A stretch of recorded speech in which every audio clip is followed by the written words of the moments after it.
Hello student, good morning. कैसे आप सबको? सत श्री अकाल, आप सभी को राम राम नमस्ते।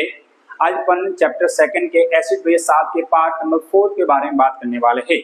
आज अपने कुछ केमिकल कंपाउंड बचे हैं, उसके बारे में उसकी जो फॉर्मेशन मेथड है वो पढ़ लेंगे, उसके यूज पढ़ लेंगे और उसकी रिएक्शन क्या है वो पढ़ लेंगे। उसके बाद आज अपना चैप्टर फिनिश होने वाला है। कल के वीडियो के अंदर अपने केमिकल कंपाउंड के अंदर सबसे पहला जो कंपाउंड था इट मीन्स NaOH, जिसको अपन कहते हैं सोडियम हाइड्रोक्साइड और जिसका जनरल नेम होता है कास्टिक सोडा। उसको बनाने की अपने प्रोसेस पढ़ ली थी और उसको बनाने की जो प्रोसेस है उस प्रोसेस का नाम है क्लोर-क्षार अभिक्रिया, इट मींस क्लोर बेस रिएक्शन। इसके अंदर अपने क्या किया था, एक चैम्बर लिया था, चैम्बर के अंदर अपने सोडियम लवण मतलब सोडियम क्लोराइड का सॉल्यूशन लिया था हमने। उसके अंदर जैसे हमने इलेक्ट्रिक करंट को फॉलो किया था तो NaCl था और HOH था, वो अपने ही आयनों के अंदर क्या होता है, डीकम्पोज होता है, जिस कारण से आपके एक तो NaOH बनता है सोडियम हाइड्रोक्साइड और प्लस उसके अंदर एक H2 गैस और एक Cl2 गैस बनती है। H2 गैस प्लस है तो वो कहाँ पर जमा हो जाती है, आपके कैथोड के ऊपर, और Cl2 गैस माइनस है तो वो जमा हो जाएगी एनोड के ऊपर। ठीक है ना। तो ये भी क्वेश्चन बार बार एग्जाम पूछा गया है कि एनोड के ऊपर या कैथोड के ऊपर कौन सी गैस निष्कासित या उत्सर्जित होती है। क्लियर। तो आज हम बात करने वाले हैं केमिकल कंपाउंड नंबर 2 के बारे में, जिसका अपन नाम है विरंजक चूर्ण, इट मींस ब्लीचिंग पाउडर। तो सबसे पहले हमको ये देखना है कि इस ब्लीचिंग पाउडर का केमिकल फॉर्मूला क्या होता है। इस ब्लीचिंग पाउडर का केमिकल फॉर्मूला क्या होता है, तो इसका फॉर्मूला होता है CaOCl2। फिर आपको बोलेंगे कि इसका केमिकल नाम क्या है, मीन्स रासायनिक नाम क्या है, तो उसका रासायनिक नाम हो जाएगा आपका कैल्शियम को बोलेंगे, कैल्शियम O का मतलब ऑक्सी और Cl2 मतलब क्लोराइड, कैल्शियम ऑक्सी क्लोराइड, ये इसका रासायनिक नाम हो जाएगा कैल्शियम ऑक्सी क्लोराइड। हिंदी और इंग्लिश दोनों में सेम ही है। अब बात करते हैं इसके बनाने की जो मेथड है उसके बारे में। तो देखिए इसकी जो मेथड है बनता कैसे, कल के वीडियो के अंदर अपने जो Cl2 गैस निकली थी सोडियम हाइड्रोक्साइड या क्लोर बेस रिएक्शन के अंदर जो भी Cl2 गैस निकली थी एनोड के ऊपर, तो उसी Cl2 गैस को अपन रिएक्शन करवानी है कैल्शियम हाइड्रोक्साइड, इसमें मुझे OH होने से तब आपके ब्लीचिंग पाउडर बन जाएगा। तो देखो यहाँ पर लिखा है कि सोडियम क्लोराइड के विद्युत अपकरण से जो क्लोरीन गैस बनती है उसकी क्रिया कैल्शियम हाइड्रोक्साइड, जिसका नाम है बुझा हुआ चूना, उससे करवाते हैं तो विरंजक चूर्ण का निर्माण हो जाता है। When calcium hydroxide means lime water is react with a chlorine gas make a bleaching powder। चलिए एक बार देखना, अपन लेते ये कैल्शियम, ये हाइड्रोक्साइड है, ठीक है, इसकी रिएक्शन मैं कराऊंगा क्लोरीन गैस के साथ में। तो देखो बनने वाला क्या है, यहाँ का एक से देखो यहाँ पर OH2 है, इसका मतलब O भी 2 है और H भी 2 है, तो इसमें से क्या होगा, यहाँ का Cl लिया जाएगा, यहाँ का O और ये Cl, ये दोनों आपस में करेंगे CaO और यहाँ का Cl, ये H2 और यहाँ का एक O बच जाएगा, वो आपके अलग निकल जाएगा। तो देखो यहाँ का एक Ca, यहाँ का O और Cl2, तो ये फॉर्मूला बन जाएगा CaOCl2 प्लस बचा क्या, एक तो H2 बचा यहाँ पर 2 O थे तो 2 O में से एक O यहाँ पर आ गया, एक O बच गया तो H2 और यहाँ का एक O H2O, तो ये बन गया आपका ब्लीचिंग पाउडर मीन्स विरंजक चूर्ण। क्लियर है, समझ आ गया होगा आपको, ठीक ना। कुछ नहीं किया आपने, कैल्शियम हाइड्रोक्साइड है जो लाइम वाटर है जो बुझा हुआ चूना, उसकी रिएक्शन अपने क्लोरीन गैस से करवाई है। जैसे क्लोरीन गैस से करवाएंगे तो इसका ब्लीचिंग पाउडर का फॉर्मेशन हो जाएगा। ओके, चलो इसके बात करें इससे फॉर्मेशन क्या है, इसके यूजेस क्या क्या है। तो इसका यूज का होगा एक तो रासायनिक उद्योगों में ऑक्सीकारक के रूप में, ऑक्सीकारक का मतलब क्या होता है, ये उसको ऑक्सीजन की सप्लाई करेगा, ठीक है ना। Use in chemical, use in oxidant, use as a oxidant in chemical industry, बहुत सारे जो केमिकल इंडस्ट्री होते हैं वहां पर ऑक्सीडेंट के फॉर्म में इसका यूज होता है। नेक्स्ट है आपका the cleaning of drinking water, पानी पीने का है, पीने के पानी को अगर उसमें कुछ बैक्टीरिया है, कुछ अगर रोगाणु है, कीटनाशक पड़ गए हैं तो उस पानी को साफ करने के लिए उसमें क्या ऐड करते हैं, ब्लीचिंग पाउडर या क्लोरीन गैस भी ऐड कर सकते हैं। उसके द्वारा भी आपका जो पानी है वो एकदम प्योर हो जाएगा, वो एकदम साफ हो जाएगा, जिसको बाद में पी भी सकते हैं।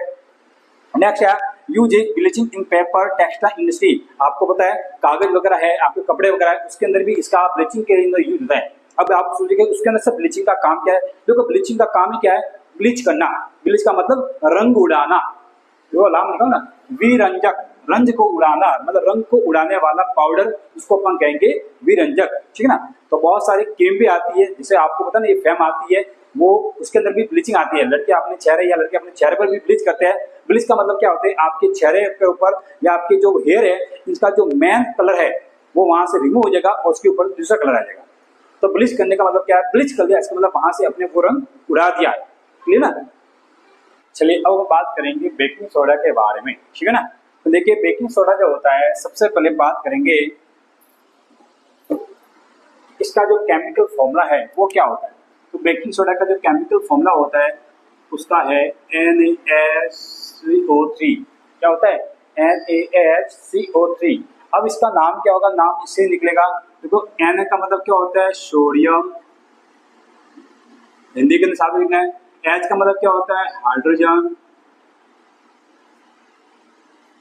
और CO3 को बोलते हैं कार्बोनेट। तो इसका नाम हो जाएगा सोडियम हाइड्रोजन कार्बोनेट, या कभी कभी अपन ऐसे बोलते हैं कि सोडियम बाइकार्बोनेट। क्या होता है, सोडियम बाइकार्बोनेट, ठीक है। अब इसको मेथड बनाने की बड़ा मेथड क्या है, तो देखिए इसके अंदर हमको लेना है एक NaCl प्लस हमको लेना है वाटर, जिसको अपन लिखेंगे इस फॉर्म में HOH, क्लियर। फिर उनको लेना है एक CO2 गैस और उसके साथ में लेना हमको अमोनिया। जब इन सारी की सारी रिएक्शन आपस में एक दूसरे से होती है तो देखो बनने वाला क्या है, यहाँ का जो Na होगा वो रिएक्ट करेगा यहाँ के H से, अब यहाँ का एक O ले लेगा और यहाँ का CO2 ले लेगा। मतलब ये जो O है, ये वाला जो O है वो इसमें हो जाएगा तो CO2 हो जाएगा। तो देखो NaH, Na यहाँ का H, NaH और CO3, तो ये बन जाएगा आपका NaHCO3, sodium hydrogen carbonate, NaHCO3 plus बचा क्या है, बच्चे को सारा लिखना है।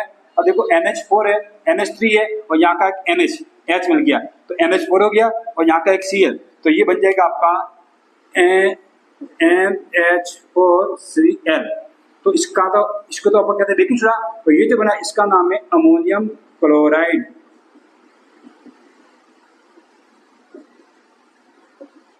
क्या नाम है, अमोनियम क्लोराइड, ठीक है। चलिए अब बात करते हैं इसका यूज क्या है। तो बड़ा बेकिंग सोडा का यूज है कि एंटी एसिड के रूप में, एंटी एसिड यहाँ पर क्या आ गया है, एंटी एसिड के रूप में पेट की जो अम्लता है उसको दूर करने में होता है। Remove acid of stomach in use A anti acid. आपको पता है बेकिंग जो सोडा होता है मीन्स इनो वगैरह जो होता है, अगर आपके पेट में एसिड हो गई है तो उसको दूर करने के लिए अपन इनो को या बेकिंग सोडा को एज ए एंटी एसिड के फॉर्म में पी सकते हैं। तो कुछ हद तक अपनी जो पेट की एसिडिटी है वो कुछ हद तक यहाँ से रिमूव हो जाएगी, दूर हो जाएगी, अपने खट्टे ढक्कन आना क्या हो जाएगी, बंद हो जाएगी, ठीक है। दूसरा जो इसका उपयोग है वो है अग्निशामक यंत्र के अंदर आग बुझाने के अंदर। अब देखो आग बुझाने के अंदर आपको पता है कि आपका जो भी अग्निशामक यंत्र मतलब जो आपका फायर एक्सटिंग्विशर होता है उसके अंदर CO2 गैस होती है।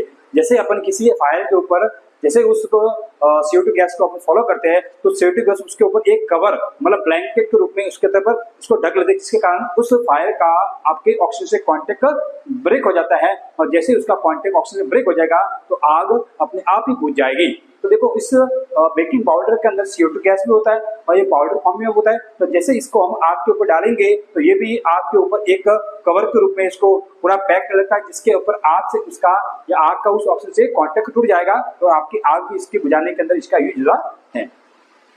नेक्स्ट इसका यूज है बेकिंग पाउडर बनाने में। अब ये बेकिंग सोडा है तो बेकिंग सोडे को बड़ा आप यूज कब में लोगे, बेकिंग सोडे का यूज तब लोगे जब आपके घर में बेकिंग पाउडर बन जाएगा। और बेकिंग पाउडर बनाने के लिए क्या है, बेकिंग पाउडर बनाने के लिए मैं इसको यहाँ पर लेता हूँ। बेकिंग पाउडर कैसा बनता है, तो अगर मैं बेकिंग पाउडर मीन्स मैं यहाँ पर लेता हूँ ये NaHCO3, इसको अगर मैं क्या करूंगा, या तो मुझे इसको करना हीट करना, क्या करना बेटा, या तो मुझे इसको करना हीट करना है या मैं इसको करूंगा इसमें वाटर ऐड करूंगा।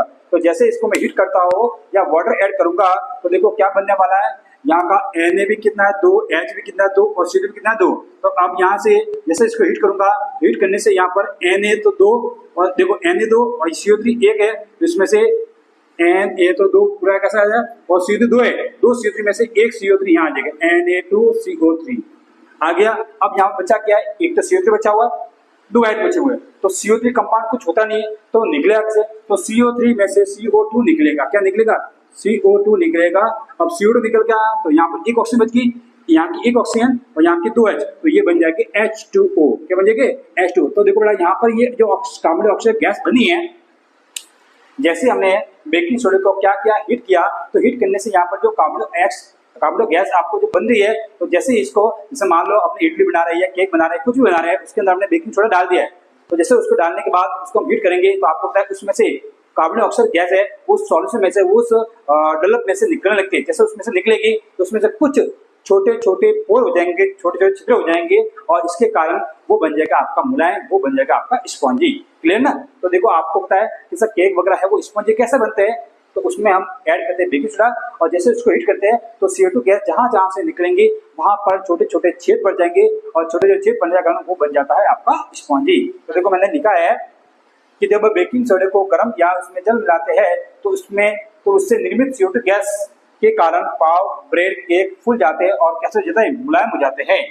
To making of baking powder, बड़े बेकिंग पाउडर बनाना है तो इसलिए क्या करेंगे, when heat of soda then release of CO2 gas and spongy of bread, cake etcetera, तो आपके स्पॉन्जी हो जाएंगे। ठीक है, चलो इसको उतार लो आप।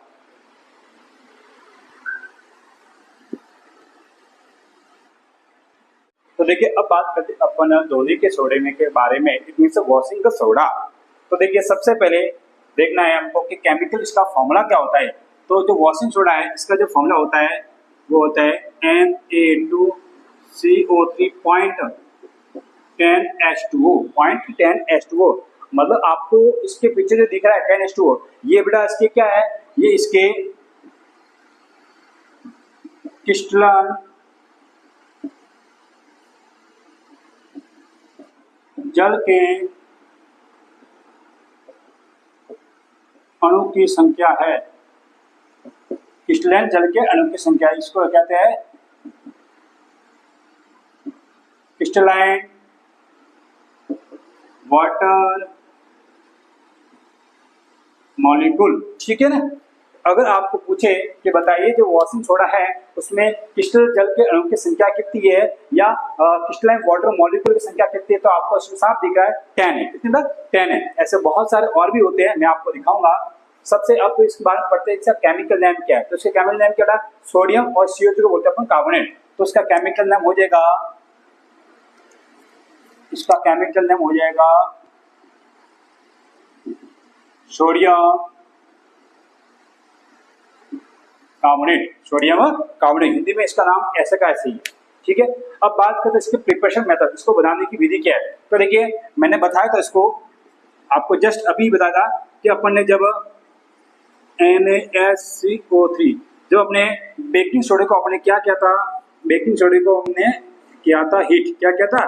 तो हीट करने से एक तो आपका बना था सोडियम कार्बोनेट Na2CO3 प्लस बना था CO2 गैस और बनी थी आपकी H2O। तो यहाँ पर जो ये सोडियम कार्बोनेट बना है बेकिंग सोडे को जब हमने हीट किया तब आपका बना सोडियम। इसको मैं यहाँ पर लेता हूँ। ओके, अब इसकी रिएक्शन में कराऊंगा 10 मॉलिक्यूल ऑफ वाटर, मतलब इसके अंदर 10 आपके वाटर के मॉलिक्यूल है, 10 आपके जल के अणु है, उसको आपको ऐड करना है। तो जैसे इसके अंदर आपको ऐड करोगे तो ये बन जाएगा आपका Na2CO3.10H2O। ठीक है ना? तो ये बन जाएगा आपका वॉशिंग सोडा। क्लियर ना? बहुत ही सिंपल रिएक्शन है इसकी। अब बात करते हैं इसका यूज क्या है। इसका यूज है कांच है, साबुन है और कागज उद्योगों में इसका यूज होता है। Use in glass, shop and paper industry. Clear? Next आपकी बात है घरों की जो साफ सफाई होती है उसके अंदर हम डिटर्जेंट पाउडर का बहुत ज्यादा उपयोग करते हैं। Cleaning of home and house hold material, कपड़े धोने के लिए होता है वॉशिंग क्लॉथ, और जल की जो स्थायी कठोरता होती है उसको दूर करने में होता है रिमूव ऑफ वाटर हार्डनेस। मतलब जो पानी आपका मरीन वाटर होता है, जो समुद्र का पानी होता है, उसमें बड़ा क्या होता है, उसमें बहुत सारे आयंस होते हैं, उसमें बहुत सारी आपकी ब्यूटीज होती है, तो उस पानी को पी नहीं सकते हैं और उसमें हार्डनेस इतनी होती है कि अगर उसके साथ में अगर कपड़े धोएंगे तो उसके अंदर झाग वगैरह नहीं बनते, मतलब साफ सफाई भी नहीं होती है। तो उसकी कठोरता को दूर करना है, तो कठोरता को दूर करने के लिए अपन उसमें क्या ऐड करेंगे, Dhoni washing soda. Washing soda से एक बार क्या होती है आपकी साफ सफाई इजीली हो जाएगी। ठीक है ना? अब बात करें अपना नेक्स्ट जो है प्लास्टर ऑफ पेरिस। अब आपका जो नेक्स्ट है प्लास्टर ऑफ पेरिस, जिसको अपन कहते हैं इंग्लिश में प्लास्टर ऑफ पेरिस। अब इसका नाम सबसे पहले बात करते हैं, कैसा इसका नाम सर प्लास्टर ऑफ पेरिस क्यों रखा गया, इसका नाम प्लास्टर ऑफ इंडिया क्यों रखा गया। तो इसका नाम पेरिस रखने का रीजन यह है कि इसको सबसे पहले कहाँ बनाया गया था, पेरिस कंट्री के अंदर या पेरिस देश में था, इसलिए इसका नाम प्लास्टर ऑफ पेरिस रखा गया है। इसका शॉर्ट फॉर्म क्या होता है, देखो ये पी और यहाँ का ओ और ये बी, इसका शॉर्ट फॉर्म होता है आपका POP, इसको हम क्या बोलते हैं POP, है ना। ये वही POP है जो आपको पता होगा कि बहुत सारी दुकानें हैं, वो आजकल घरों के अंदर भी जो सीलिंग वगैरह होती है, पंखे के चारों जो डिजाइन वगैरह देखते हो, वो सारे के सारे किससे बनी होती है, आपके POP से बनी होती है ना। तो आपके पुट्टी वगैरह करने के अंदर आपके POP कैसे होता है, जी आपने देखा होगा, जैसे कि अपना गणेश चतुर्थी के दिन मौसम के अंदर, अभी बारिश का मौसम आने वाला है, तो बारिश के मौसम में अभी गणेश चतुर्थी का मौसम आएगा, तो उसके अंदर जो भी मूर्तियां वगैरह होती है उसको किससे बनाते हैं, अपन POP से बनाते हैं। किससे बनाते हैं, POP से। या आपने कभी देखा होगा कि कभी आपके किसी इंसान के लग जाती है तो उसकी हड्डियां टूट जाती है, तो हड्डियों को तोड़ने के लिए डॉक्टर अपने यहाँ पर या पैरों के ऊपर या हाथ के ऊपर क्या करते हैं, एक बड़ा सा प्लास्टर चढ़ाता है। तो प्लास्टर किससे बनाता हुआ है, वो POP से बनाता है। और POP की खासियत ये होती है कि वाटर मिलाने के बाद ये थोड़ा सा सॉफ्ट हो जाएगा, लेकिन कुछ ही देर के बाद जैसे ये एयर के कांटेक्ट में आ जाएगा तो बहुत ही हार्ड, बहुत ही सख्त, बहुत ही कठोर हो जाता है, जिस कारण से उसको तोड़ना थोड़ा क्या होता है, मुश्किल हो जाता है। ठीक है ना। तो देखिए सबसे पहले बात करेंगे इसके केमिकल नेम के बारे में, सॉरी इसके केमिकल फॉर्मूले के बारे में। इसका POP का जो फॉर्मूला होता है वो होता है CaSO4.12H2O, CaSO4.12H2O। देखो बड़ा, मैंने जस्ट अभी आपको जस्ट पीछे वाले बेकिंग सोडा के अंदर या सिर्फ सोडियम वॉशिंग सोडा के अंदर बताया था कि आपकी किसी भी कंपाउंड के पीछे अगर आपको वाटर के मॉलिक्यूल दिख रहे हैं तो उस वाटर को मॉलिक्यूल को अपन क्या बोलेंगे, क्रिस्टल जल के अणु, क्रिस्टलाइन वाटर मॉलिक्यूल। तो आपको अगर पूछे बताइए POP के अंदर कितने क्रिस्टल वाटर मॉलिक्यूल है, तो आप क्या बोलेंगे, हाफ, आधे।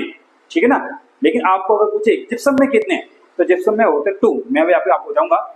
अब इसकी बात करते हैं इसके केमिकल नेम के बारे में। उसका नाम क्या है, कैल्शियम सल्फेट। ये क्या है, हाइड्रेट, हाइड्रेट कितना, आधा, तो यहाँ बोलेंगे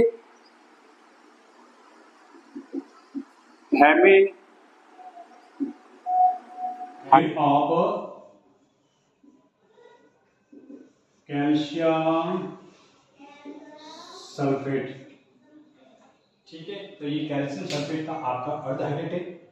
अब इसको बनाने के अपन मेथड के बारे में बात करते हैं। तो इसको बनाने के लिए अपन किसका यूज करेंगे, इसको बनाने के लिए अपन यूज करने वाले हैं जिप्सम का। ठीक है ना बेटा, इसका यूज करेंगे जिप्सम का।